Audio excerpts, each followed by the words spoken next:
So, for me, the roots of Blunt magazine can be traced to the downhill skateboarding scene in Hout Bay, where I grew up in the 1980s.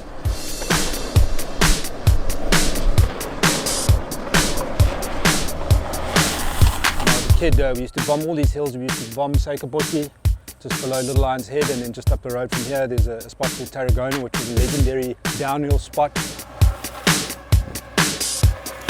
So those years at Taragona can definitely be blamed for, the raw creative energy and the passion that I felt at the time. Definitely inspired, me to start Blunt magazine, and many years later in 1997.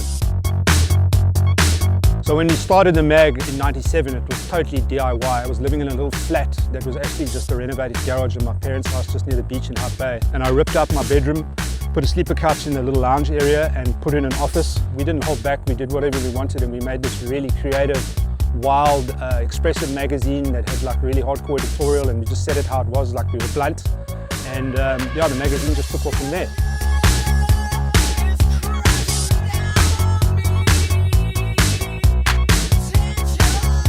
And in terms of content, surfing was always there. It was part of the editorial mix, but skateboarding was always the the sort of bedrock of the editorial of the mag.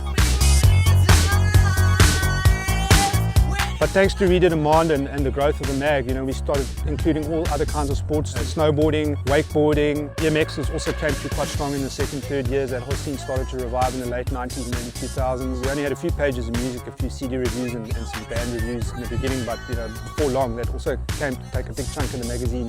Just because that's something that connects everyone, and everyone was into the same kind of music. And also, we did a lot of artistic. We had art competitions, and we'd cover graph artists and all that kind of stuff, because that's all part of the street culture that is at the heart of Blunt.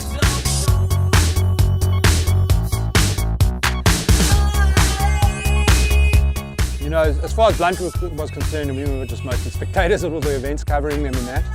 But it was really cool because we got to get involved, and we put on some of our own events. And we got involved with a lot of other events as well, and if it involved boards or bikes or music or whatever, we were there. So we covered almost every major event in South Africa, and there were a lot of them. The scene was exploding, and it was great to be able to travel around the country and go to all these huge events and just be stoked and throw out stickers to crowds of kids and product and just have an absolute blast.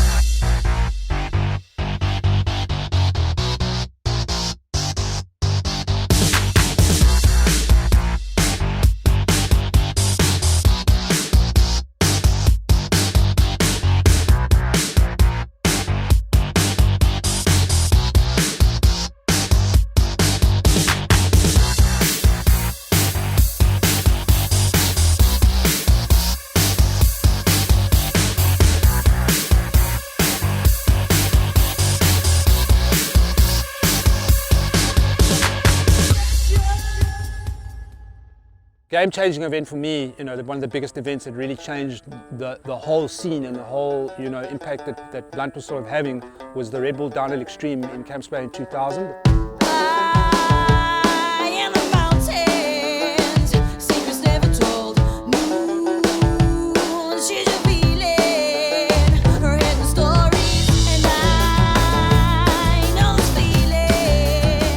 There were a lot of huge industry firsts as well, things that had never been done before in South Africa. One of the things that we kind of most proud of from Blunt's side was High Voltage, which was modelled on the action sports retail shows that they have in America, where they get all the board sports and bike sports, snowboarding, skateboarding, all these brands under one roof, and they have demos. And we did this in the convention centre in Durban. It was put on by Blunt and our sister magazine Zigzag Surf Mag.